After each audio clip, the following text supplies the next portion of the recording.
To the Toyota Lounge, powered by your Front Range Toyota dealerships for the DNVR Avalanche pregame show presented by Coors Light. We got Big E and Rudo coming to you as the Avs are taking on the Nashville Predators for the second time in a little over a week.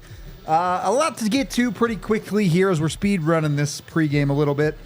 First off, lineup changes. It sounds like Calvin DeHaan in for John Ludwig. No big surprises there. Georgiev getting the start for the third straight time.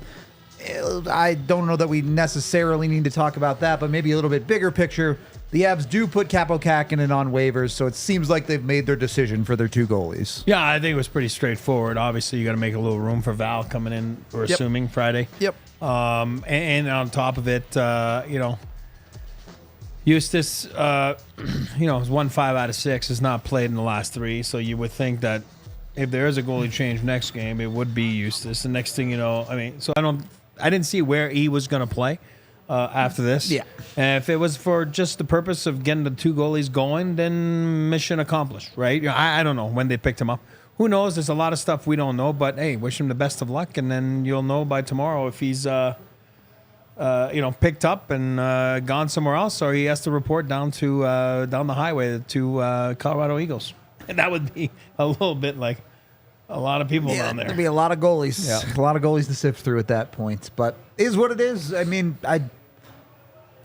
it feels a little weird because you feel like why'd the Avs go out and claim him in the first place then? But then at the same time, I think the two correct goalies ended up with the two spots. However you feel about who should be the starter or whatever, we don't need to get into that.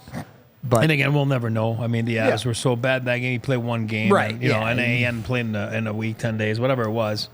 Who knows? We'll never know. But that's not for us to figure out. And for us, it's just to say that he's back on waivers, and we'll see what happens. Yeah, I mean, I wish him the best either way. Sure. Hope things work out for him. Yep. I like him. I still like him. So for the Avs, at least for now, it's Annunen and Georgiev. We'll see as the season goes on. Yep.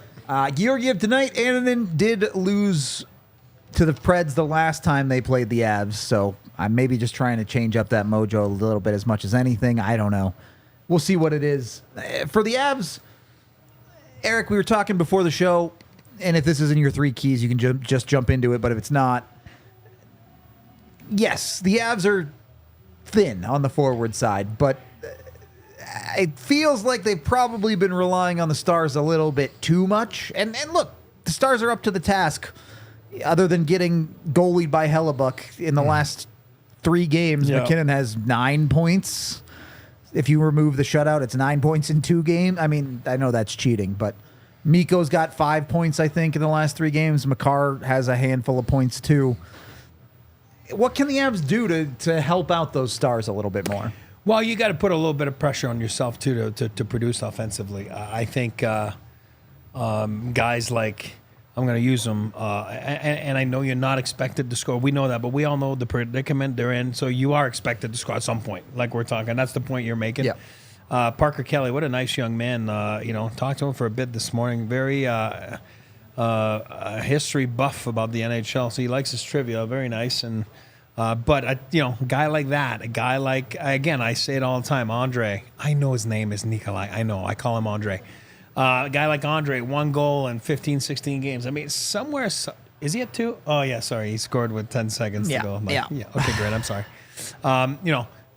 You got to come up with some plays. You got to come up with some goals. LOC, right? We all know he had surgery and all that stuff. Okay, here's your 15 games, 20 games, help out a little bit as much as we love him, and we know he can do it because he's done it. But then again, you're the victim of your lineup, right? Where you fit in the lineup. And it's hard and it's harder.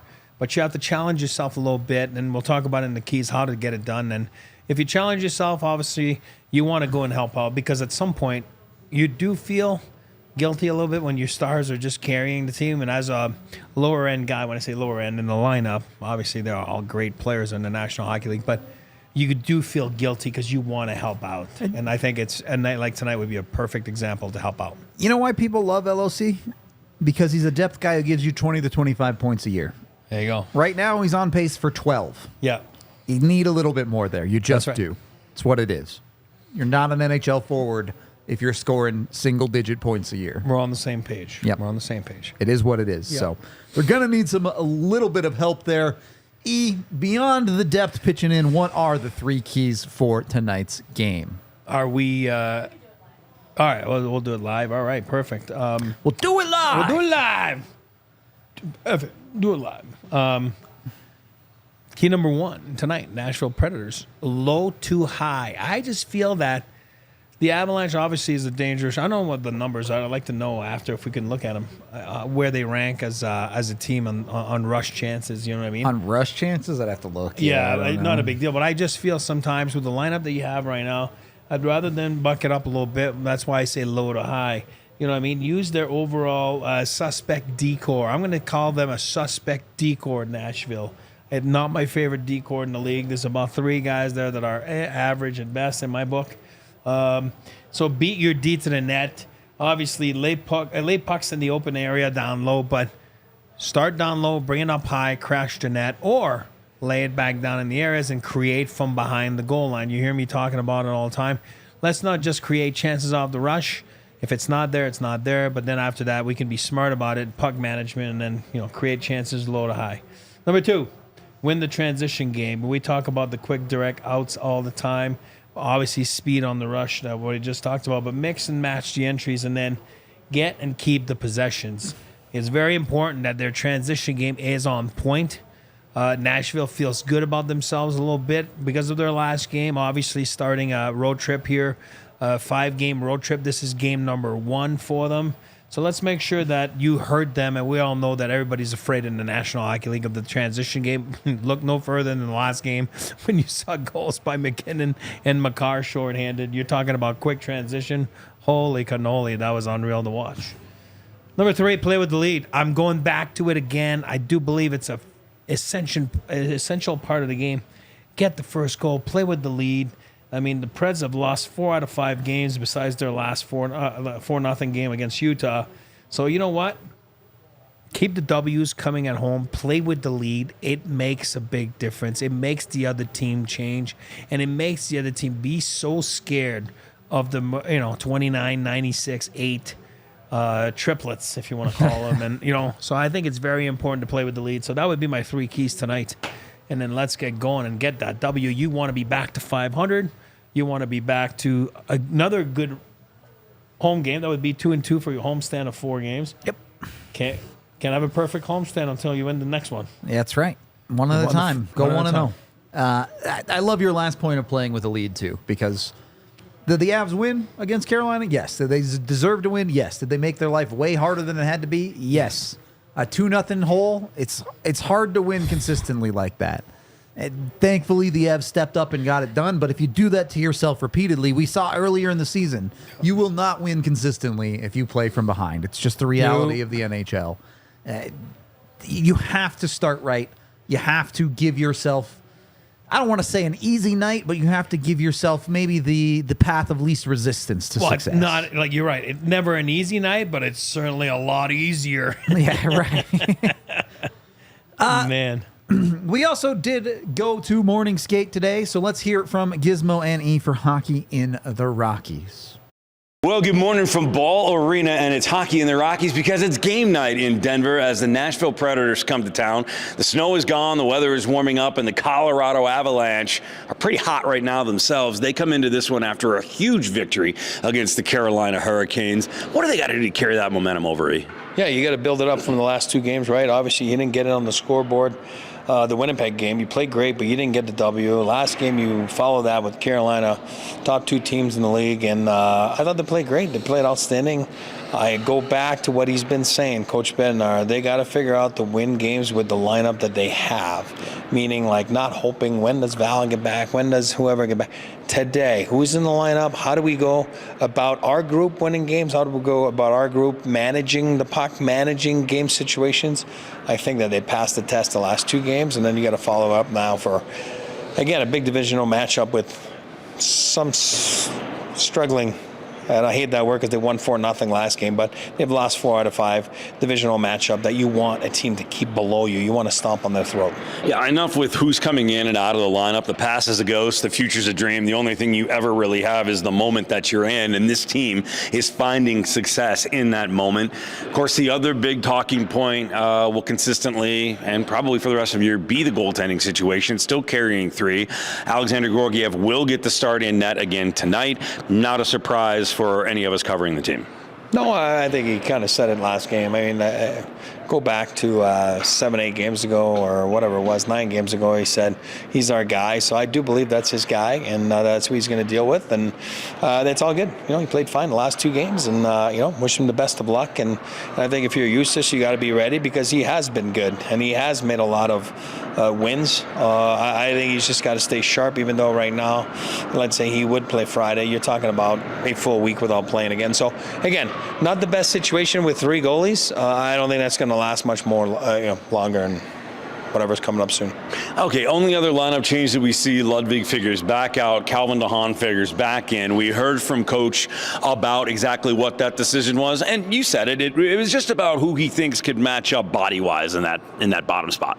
Yeah, and then you don't want to when I say guys, sorry, you don't want to get guys inactive for too long.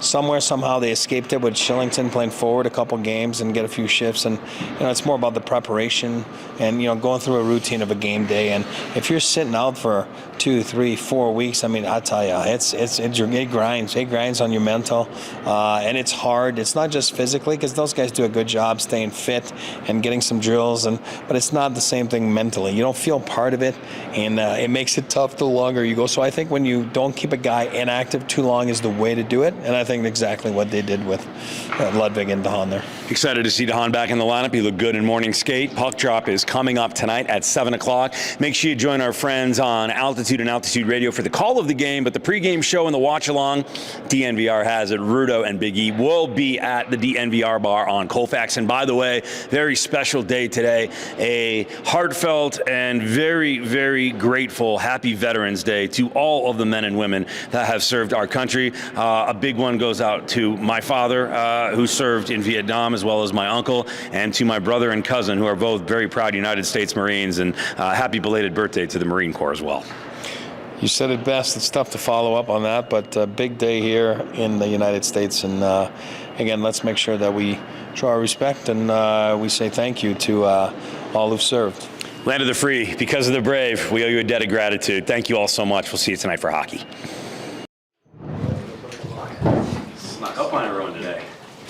Quick today. So I have quick questions for Jared. Coach, George, you going tonight? Yeah, Gotta like the way that seems like he's building on things here. that's why he's going back in. DeHaan back in as well. Yeah. What about a game like this leads to that sort of switch from Ludwig to DeHaan and back to? Yeah,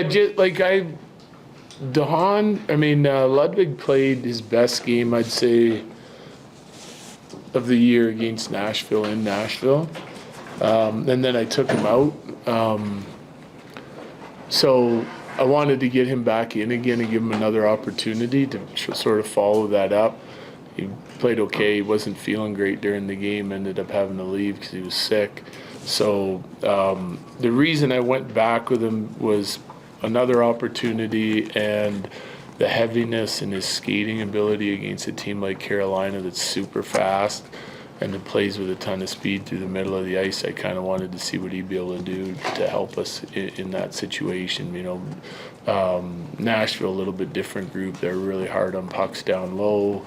They'll swarm you. A different sort of setup and makeup of the team as opposed to Carolina. You go right to the inside. said in the second period, one of the things that brought them success was everyone playing as a 5-man unit. What are some challenges in getting to that point at this time of year that maybe people don't fully realize? I think it's honestly it's attention to detail and buy-in. That's really the two things that lead to you playing as a team, right? If you're predictable to yourselves and you're playing within your game plan, within the structure of the game, then everyone has the opportunity to play faster, put more pressure on the puck, with and without it, being in the right spots. And if just one guy's misses his assignment, then it can lead to trouble, and that's what kind of happened in the first period. We corrected it for the second and the third. Coach, I believe you touched on it after the last game, but looking at Kale McCarr's turning in a goal in the second period that really sparked that offensive movement. Kale's not a guy that we normally see a big celebration from. So when you look on the ice and you're seeing that big of a celly from Kale, do you have this sense of like, oh yeah, we're in this, or we're coming back, or this is going to be good? Well, it certainly gives you hope. There's no guarantees just because you make one big play that it's going to turn out that way. But I liked what we were doing already previous to that goal. That's coming off a game where we were shut out and played really well and had trouble putting the puck in the net. So I think there's some added emotion there. Like our guys they're in a strong understanding of like where we're at as a team and how we've been playing, and that it's not real easy for us to put the puck in the net, and it's not easy for us to come up with wins, but they're digging in all the right areas to try to accomplish that. So when you get rewarded for your hard work, especially when it's been 4 periods since you put one in the net, then it can snowball a little bit for us. It was a big goal for us, there's no question, and I think the guys were excited to finally get some past their goalie and get back in the hockey game. Having lost to the Predators already once this season, what are you looking going into this game with the momentum that you had from the last few games? Same thing we've just been doing for 2 games, really, honestly. And really Nashville too. We played hard and played well in Nashville. We ran into a hot goalie at times in Saros as well. So got to make sure we're making it difficult on him tonight. Was this the first morning that Gabe has skated since he took the break? And yeah. Just what are your thoughts on that? I don't have any thoughts on it. He's been on and off the ice for 2 years, But yeah, it is the first day he skated. Yeah. He was out there. Duran was out there. Wood was out there. Val was skating before. Is it exciting for you to see those guys on the ice? Well, they've been on the ice for a long time now, and they're still not in the lineup. So I don't get too excited until the jersey's hanging in their stall on game night. Okay, thank you, Drew. All right, thanks. Thanks, Coach. I kind of like Betsy being pretty short with it. And he walks off stage quick too. Well, look, it's that time of year. You're past the start of the season where you're supposed to be working kinks out. You're not really into the start of the season where everything gets down to crunch time. This is this time of year where you don't say a whole lot. You go out and you win hockey games, right? It's not that complicated. I agree. I think he meant business today. And like I said, when he did his exit there, he just kind of got up and left. You know what I mean? Like it's, I think it's an important game. I think it's an important game mentally to get back to 500. I know it is for me. Want them to get back to 500, and then because the last time it happened, they were right there, and then they fell back down, right? You know what I mean? And then it's just a grind, and I think you do have to have short-term goals, right? In the season, obviously, a big long-term goals. You have to have short-term goals, and I'm sure it is one of the short-term goals is to get back to 500 hockey ASAP. Just again, short-term, attain it, move on. Look, make a new one. You should be getting help by the end of this week. So we all know finish this tough stretch strong. If you go get help and you're above 500, you feel pretty good about where things are going. So absolutely, always important. Of course, the Avs are going to be getting help on the day we're taking over Ball Arena. So make sure you come join us on Friday. There are still a few tickets left for the takeover. You can come with Eric and I and Milan Hajduk to watch a hockey game in person. Who doesn't want to watch a game with Milan Hajduk if you're an Avs fan? Come on now. Be real about it. You can come join us. You get a party bus to and from the bar. You get free beers on the bus as well. So it's just a grand old time to come enjoy some Avs hockey with us. You can go to our website. There's a link down in the description to go to DNVR events and get your tickets to join us on the party bus and with the takeover today. And let's get into my bets for tonight, too. Maybe you'll win enough to buy a party bus ticket. My pregame picks with Bet365, of course, it's never ordinary. I'm taking the over tonight. I think it's going to have to be a goal-scoring show once again for the Avs to win. It seems like they need that. And part of that solution is a Mikko power play point at plus 165. Look, I feel like we've gotten the best version of Mikko the last handful of games. Hopefully he can keep that up and keep it going for the Avs. And then we have the Finland, even though it says find land. It's close enough for me. Go with Lucky and Mikko to score a goal and take the Avs to win at plus 750. Finland forever will win hockey games. Maybe take Finland in the World Cup, too. All Four Finnish, nations, no whatever. Swedish.